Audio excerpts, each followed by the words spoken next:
Welcome to Meet the Stakeholders. I'm your host, Giovanni, and today we dive into the world of product marketing with our exceptional guest, Courtney Pellegrini. Courtney stands out in her role as Senior Product Marketing Manager, where she expertly navigates the challenges of aligning technology and healthcare needs. She's passionate about connecting people with vital resources, and her journey reflects a commitment to both innovation and social impact. Join us as Courtney shares her insights into building successful products, fostering cross-functional collaboration, and the evolving landscape of tech marketing. Let's get started. All right, yeah. Well, Courtney, thank you again for joining this first episode of Meet the Stakeholders. You are a stakeholder, and I'm glad you're here. Oh, first off, actually, congratulations on making Senior Product Marketing Manager. I always knew you had. I knew you should like. Remember, I told you that text when I left, and I was like, I definitely see you. Yes, I do remember that. Oh, that's so nice. And yeah, it's definitely been obviously a journey. So I'm always excited to see how people got into product marketing. It's always interesting to hear that. Yeah, currently a senior product marketing manager at a tech company. We work to address social determinants of health. So it's a software platform that really a lot of different organizations like healthcare providers, government organizations, nonprofits can use to connect people to important resources in the community, things like food support and housing assistance. So they use the technology to not only like connect people to programs, but also track what happened after people leave the hospital, for example. So if I'm like a care coordinator and I referred somebody to a food pantry to receive a food box, did they actually get that food box? And if not, like why didn't they get it? So making sure that people are really getting the right resources at the right time. But just to back up a step, that's what I'm doing now. But I really started out my career as a marketing coordinator, and I was working at the time for a small tech startup, and they had a software platform that helped people start and scale nonprofit organizations. So it was also kind of like within the social impact business realm. Or like tech for good, you could call it. I was always really drawn to that type of work and wanted to figure out kind of my place in it. So at the time, I was really on a very small team and wearing all the marketing hats, as I'm sure a lot of us are familiar with. I was doing like everything from branding to email marketing to content generation.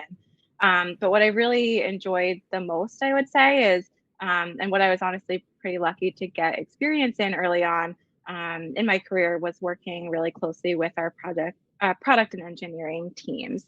So at that place, we had an offshore development team. And because the company was so small and I was using the product so often to try to figure out how to market it and how to talk about it, I was invited to kind of sit in on the daily stand ups with the product team as they worked on new features and built out the early version of the platform. And at the time, we didn't have product managers. And so my colleague and I were kind of the ones filling that role and helping the team figure out like what features to prioritize and doing testing and QA and giving input on design. So I was lucky to kind of be in that early on and realized that I really enjoyed working closely with product teams to kind of bring solutions to life. So after that, I moved to a healthcare tech startup that was also a small company, basically like patient safety and compliance software for healthcare professionals. And then after that, I moved to the current place. So that's the social determinants of health company. And it's been really fun. And I've been learning a lot about being a PMM and meeting a lot of great people. So that's kind of how I got here. That's awesome. Wow, I didn't know you had very hands-on experience working with like the product team, engineering team. I think it's very interesting because how I started was kind of the opposite. I had a really close working relationship with the sales team and not so much the product team. But now the current company I'm at, it's the opposite. I'm really close to the product engineering team. So it's very interesting to see and to hear that.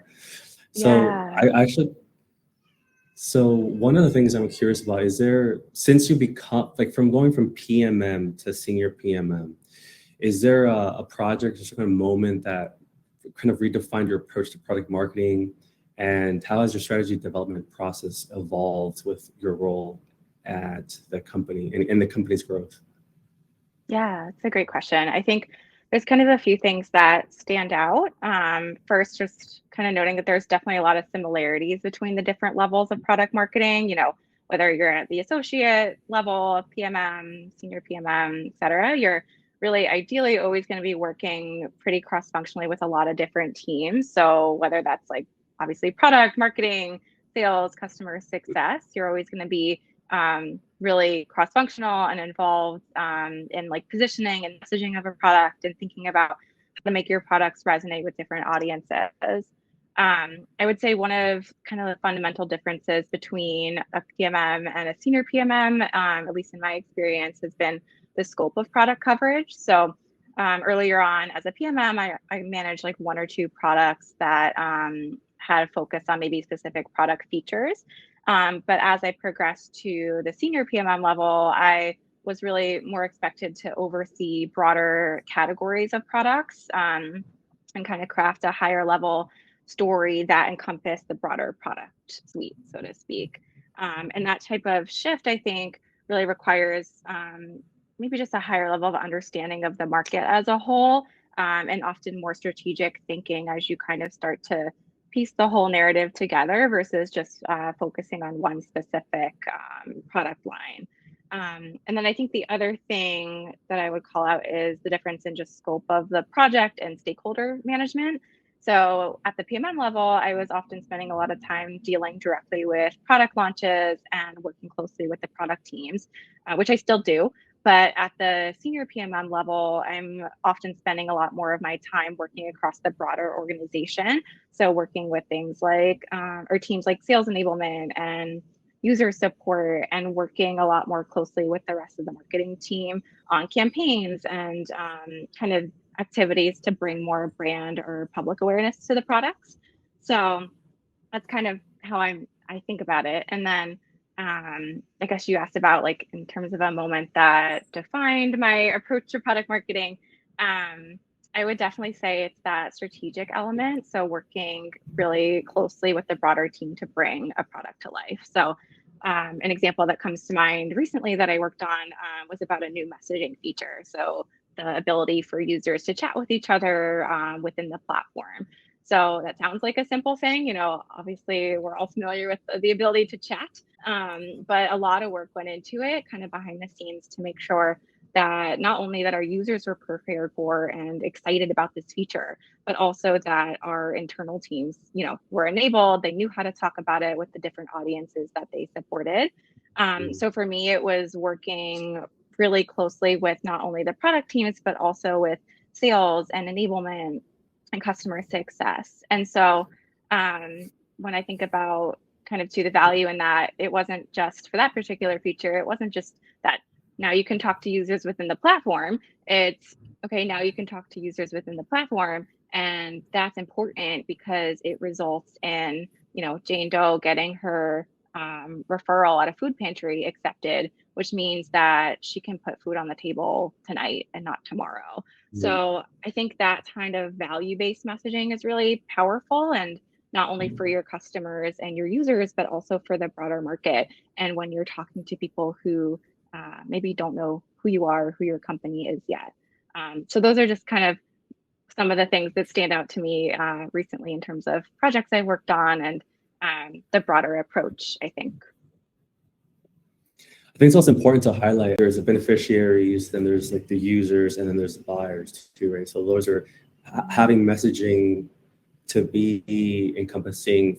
How does the messaging speak to like the benefit for the users talking to the beneficiaries, but then also the buyers? So the buyer side might be something more like compliance and security, right? Mm-hmm. Yeah, definitely. That's a really good call out. And I think as a PMM, you're often kind of thinking, like I said, strategically about it might be the same feature, it might be the same product, but how do you message that differently to your different types of audiences and buyers? It's, it's not always easy to do, but. Yeah. And you said an interesting word, cross-functional, which leads me to my next question is, so leading cross-functional teams comes with its challenges. And so how do you manage diverse personalities? How do you advocate for your team through managing up and determine the right people for go-to-market stages while maintaining alignment on product marketing goals? Yeah, that's a really good question. I think it starts with really just getting to know the people that you're working with, especially when you're joining a new team. So I did this a lot when I joined the current place. It was super helpful for me to just set up intro calls with folks across the company and just really kind of start to establish a rapport and get to know who you're working with.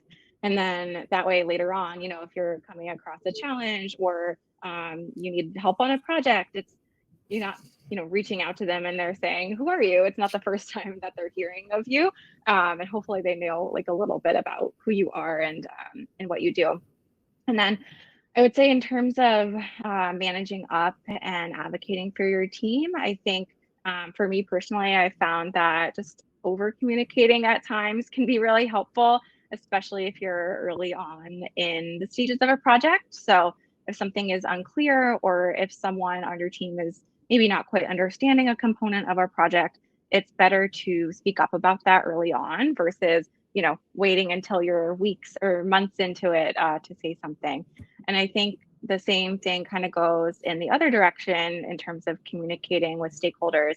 If you're creating materials or you're wanting someone's input on messaging, then make sure people know that and really ask for their help because, you want to be visible about the work that you're doing and what your team is contributing to. And then I guess in terms of kind of the managing relationships and personalities piece, I think that goes back to the part about establishing relationships with people early on. So, I'm not saying you have to be like the best of friends with them or anything like that, but just knowing who they are as a person, what they like to do. And even like if you live in the same city, being able to meet up with them after work for dinner or for a drink can go a long way. And I would say it's a lot easier to bring up challenges or things that you need help with as a colleague if you're already comfortable talking with them as a person, if that makes sense. And we talked a little bit. Oh, go ahead. Oh, no, go ahead. I was just going to say, you talked a little bit about the go-to-market stages. Just a thought on that. I think it really depends on the product and the launch. But as a general framework, I would say typically in the early stages of a launch, you're really in the research phase. So you're trying to understand what is it that we're building, who are we building it for, and why does that matter? So typically that's going to involve your product team, product marketing for sure, your customer or like user research or experience teams, and then often customer success, if you're involving existing customers. And then when you get a little bit further in the work and you're more towards like the executing phase and you're ready to launch something, you're probably working on, a launch plan and your positioning and your messaging in the market. So that's where I think you start to work more with teams like sales enablement and user support. And if you have a pricing team, the broader marketing team even is a big one for things like branding and press and content development. There's all this kind of work that goes in behind the scenes. And, you're not maybe working with all of these teams for every launch. Hopefully you're not working with all of these teams for every single launch. You're going to obviously be spending more of your time and energy on something that's a big new product launch versus something that is like a small feature enhancement. But I guess as a general framework in terms of teams to collaborate with, I find that really helpful. Yeah, that's really important. I know for me personally, when I first joined, I remember Rosanna reached out to me like the moment I got access to Slack, and that building relationship is so important. I know for the product marketing team, it really felt like a strong unit. We always be supporting each other, be each other's cheerleaders. If it's like you're leading a sales enablement session, we're all in the chat cheering you on. I think that's really important. Like that collaboration, a fostering of almost like a culture within that small team of PMM is really important. Yeah. And for sure. And so I've always noticed that you had like a knack for fostering strong internal networks. Can you walk us through maybe how you collaborate? Like, what are some techniques that you've used personally that you've seen success with that maybe others can adopt? Yeah, it's a great question. So I think, we talked a little bit already about just the nature of collaboration and how important it is to really establish good relationships with people early on in the process. Even when you first join a team, as much as you can, just reaching out to people and, saying, hi, like I just joined. This is what I'm doing here. I would love to connect. That's one thing. And then I think another tip I have that's worked really well for me, at least, is to just really pay attention to how different types of people like to communicate. So some people, for instance, are really great at like slacking back and forth, or some people want to hop on a call to talk through things. And some people like project management tools, they want everything in Asana. Whatever it is, I think everybody's different, but having some level of adaptability in the way that you collaborate is really important. And then in the, kind of positioning and messaging piece, that's really collaborative too. I think something I've had to learn as a PMM is that while, other teams should definitely provide input on the messaging and kind of creative support with it, as a PMM, you really own the positioning and the messaging. So you should be driving that work and, of course, working well with other teams to get it right. But just really taking ownership of it if you can. And then something else I kind of like to consider is just like allowing yourself the right time and space to really focus on that work. I think it can be easy to, skip over or rush through it if you're having a really busy day, but just blocking your time on your calendar even is helpful for me. And scheduling working sessions with other teams can be really helpful to have that space to brainstorm. And when I think about just, I guess, like collaborating well with other people when doing that, I would say definitely like pay attention to just for yourself, even the times of day or like the working environment that you feel the most creative to do that work. Like for me, I really prefer to do messaging early on in the morning, and it's quiet and I have my coffee and I can sit down and think about it. And I'm not, at the end of the day, bogged down and tired after meetings. I think that's really important to consider, not only for yourself, but also when you're working with other people. So, if you're doing a working session with others on your team, maybe don't schedule it at the end of the day when people are tired. If you can avoid it, so just being, I think, mindful of people's working style, but also energy levels and things they have going on in their world is really helpful. Yeah, so I remember those times, those late Friday, 5 p.m. I know. It's like the worst sessions. time of day to like be creative. I know. Yeah. I know too. Speaking of creativity, I saw a podcast with Andrew Huberman, who's like a neuroscientist, and there's been studies done that apparently if you are in a building that's where the height or like the ceiling is low, is really good for analytical work, like math and calculations and if you're in a building that's like where it's really big open space and tall, like a big roof, like a long roof, that's really good for creativity and to spark all of those juices. So I haven't tried it yet because I'm limited to where I am now.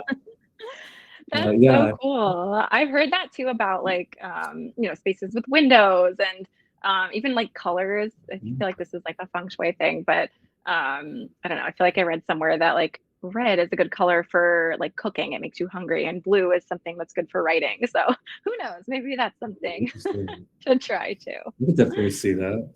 I can definitely see that. Your eyes are sensory, right? So you pick up a certain color or wavelength, activates a part of your brain. That makes sense to me. It's not feng Yeah, we'll have to shui. try it. And then also, you spoke about messaging and collaborating. I remember we used to collaborate on messaging and like go slide by slide, and you really had a knack for bringing in people and then having their opinions, giving their voice, and making them feel mattered. Have you, in terms of messaging, have you adopted any new techniques, or are you still using Google Slides, or what kind of approach do you use now for messaging? Yeah, it's a great question. I think, my personal style is I definitely like to just like have something on a virtual piece of paper. So whether that's a Google Doc or a slide deck, just like a scratch pad really to get down your thoughts and an area to brainstorm. There's a couple templates I like to use where when you're thinking about positioning, I make like a little chart and I say, okay, like a broad statement about the market itself, like what are we seeing, where are things trending, and then who are we talking to, and what challenge are they trying to address, and where does our solution come in, like what are we solving for, and then at the end there's like a piece about, unlike XYZ competitor, here are the differentiators. So that's kind of a basic framework I like to use, and I often do that in a Google slide or a doc that people can collaborate in. So that's typically where I start. And then I would say recently, kind of in terms of new tools, and I'm sure this one a lot of us are using now. I know AI is like a very hot topic. So I've started to recently use things like ChatGPT to even just like bounce ideas around and just get a starting point for drafts sometimes. And I actually really often use it as a tool to collaborate better, like with people, not even on the work itself, but proofreading a Slack or an email and saying things like, how do I make this more direct or more friendly? Whatever tone it is that I'm trying to express, I've found that really helpful. And then there's another one, Grammarly, that I started using recently. And they're awesome. It's like an AI based writing assistant. And so it helps you with things like, typos, like basic grammar stuff, but also your tone and like how you can communicate something more effectively. And they have this awesome tool that is like, it's a newsletter, I think, actually, but it uses like their backend data and analytics. And so they send you a weekly summary report of like, here's how your writing was in the last week. And so you can actually see like this week you were 10% more friendly in your writing or 5% less direct. And it's very cool. I've never really, used something like that before. I just recently started using it. And it's very interesting to see kind of like how that changes over time, especially depending on, like what project you're working on or even the people that you're working with. I find tools like that pretty cool. Interesting. They gamified it kind of, where it's like last week you're here and this week like you're 10% more. Yeah, it's like and it has a little arrow. It's like a little decrease icon. Like, oh no, that's a decrease icon. I know, not the icons. It's fun though, because it really does make you want to like, pay attention to how you're writing. Yeah. Oh man, that's great. I'm gonna have to try that. I have stopped using really like the Grammarly, because I used to use the web app a lot, or like the actual page. But now I just use the Chrome extension. Super convenient using it. Yeah, I've also used ChatGPT. I use it a lot for SEO now because I'm not an SEO expert. Never learned this. It's one of those things where as a marketer, it's like it takes so long to get results where you can just skip that. Like let's just do direct, like ad, copywriting. Like let's get the result really quickly.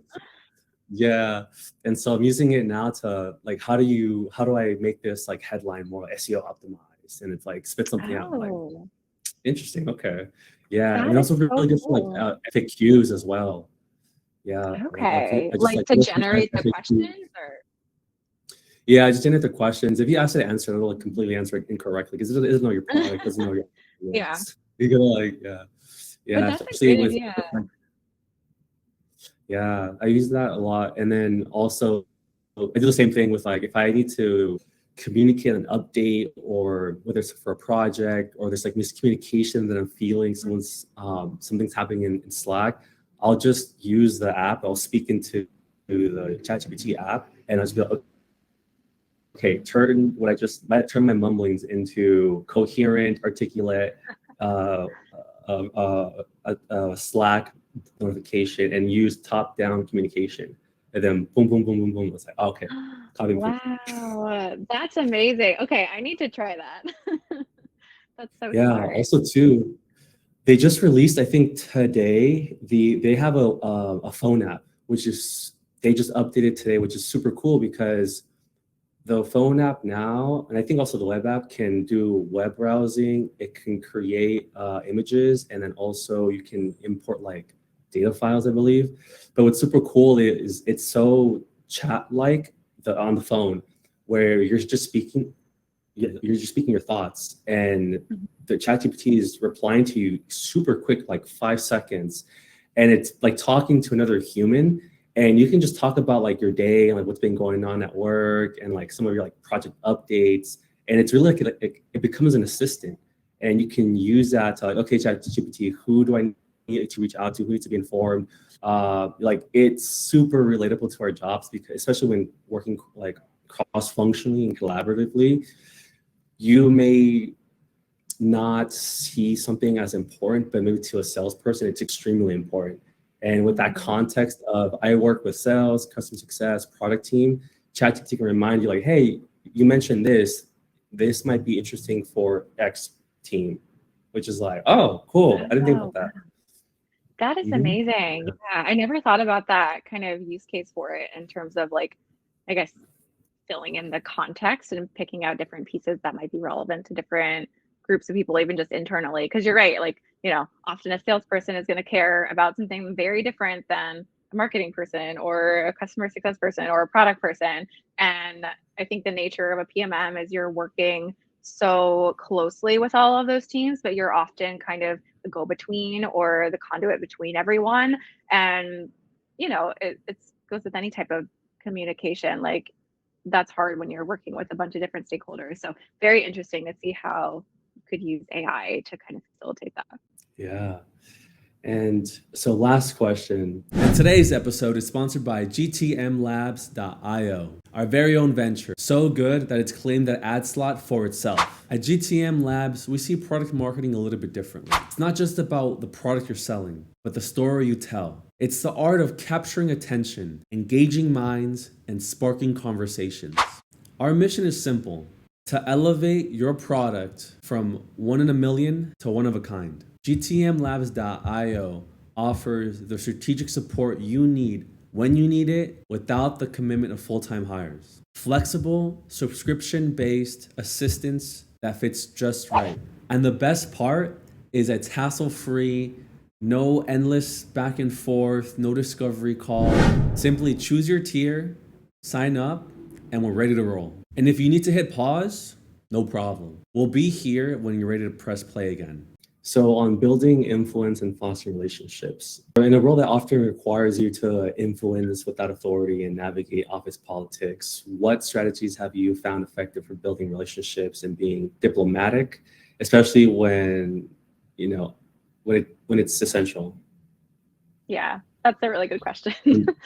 I think, well, first of all, as a PMM, I will say that you will probably often find yourself in that type of a situation, just, given the nature of the role and how often we work with other people, other teams, like even with leadership.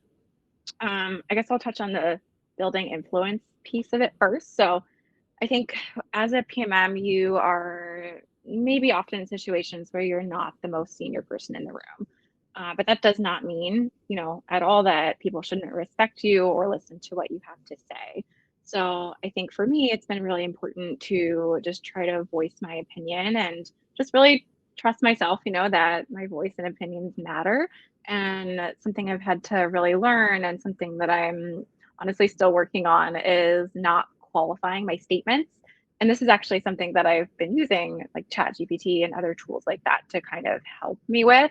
And so, when I say not qualifying my statements, I'm meaning like making something less strong or negating what you're saying by adding unnecessary detail or explanation to it. So words like basically, sort of, maybe, I think, and even phrases like, I used to say this a lot. I would say, sorry for bothering you, or, whenever you get a chance, like stuff like that. I think often for me, those things were said with the intention of being nice and being, a good teammate. But I think they can also come at the risk of people not seeing you in a position of authority. So that's just an instance, I think, where, see, I'm doing it now, I think, where language really matters. And you also asked about some strategies for being diplomatic, in situations where you might need to approach it with some tact. I think that's a tough one. I would always say, just like leading with kindness and recognizing that sometimes people don't come to work as their best selves, and that's part of being human. And I would say that part of our jobs, especially as PMMs, is to let people really to listen first and let people express their feelings and frustrations and really come at it from an approach of it being us against the problem and not us against each other. And I think that can be tough sometimes in working dynamics, but we all want to do well at our jobs and hopefully we're all working towards the same common goals. So really keeping that in the back of your mind as much as possible. And I think the last thing I would touch on, you mentioned kind of, office politics and that type of thing can often happen. I think that's unfortunately going to be, part of any working environment. And some places are better than others about that.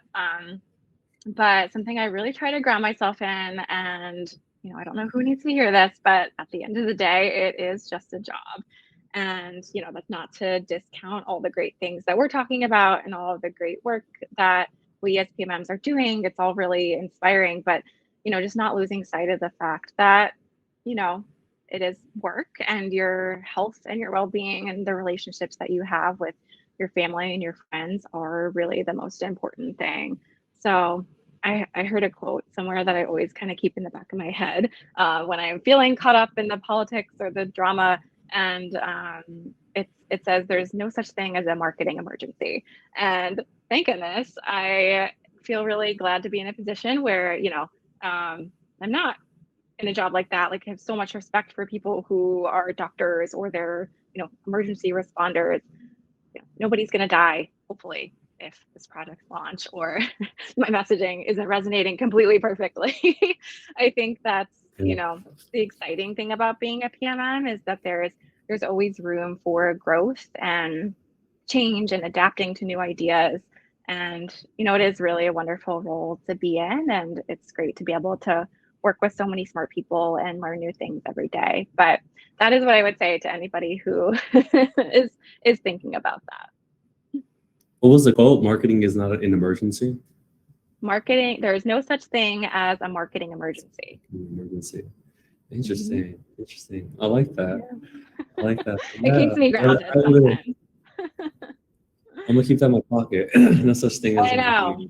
That's helpful. Yeah. Speaking on quotes, I used to, before I got into really marketing when I was like just getting out of, I was still in college. I used to work at a school and take care of kids. And there was this one kid that was always like a troublemaker. And he got into like an altercation with, I think, like a girl. And the next day I was talking to him. I was like, I forgot the context, but he told me something that I still remember to this day. He said, with the most positive attitude, he's like, no, because yesterday was yesterday, today is today, and tomorrow's a new day. And I was like, hey. Wow. Yeah.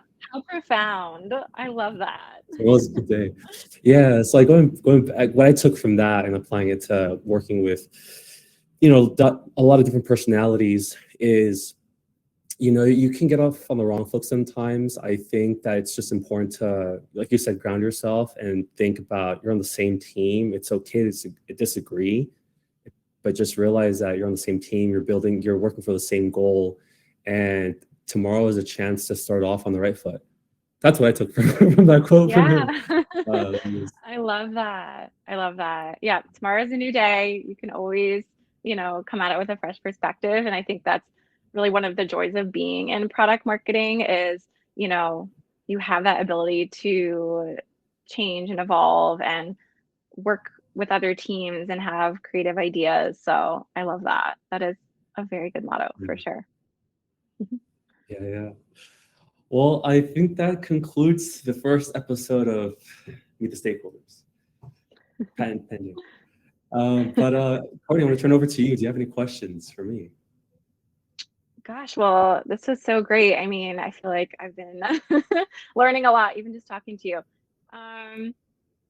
Yeah, I'd be curious to see kind of where you're going from here. What are your goals for the podcast and other things that you're excited to learn about? Yeah, I like that question because I didn't know how to answer it. I just want to really document my journey. I truly believe that the future is online, and whatever it is that you're doing, there's some form and shape, there's some shape and form that you can document that process, or you can document that journey.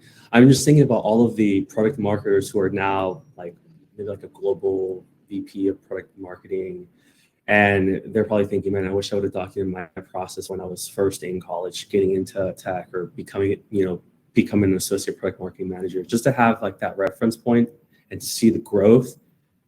It's Mhm. like Steve Jobs said, like you can't connect the dots moving forward. It's not until you look back where you can start to connect the dots. That's another quote that always sticks with me. I don't know why, but it's like Yeah. I like to see the growth that I've been able to achieve, the failures, the good and the bad. And I also realize I love talking to people and I love learning from different people. I love being in a place where I'm not the biggest fish on a small pond. I want to be the smallest fish in the big pond. And so Mhm. I'm the happiest when I'm talking to people and I'm learning something new. And I I love it when I can see someone's superpower and just think like, man, how do they do it? That's something that, like speaking to you, like collaboration is, I truly believe is one of your superpowers.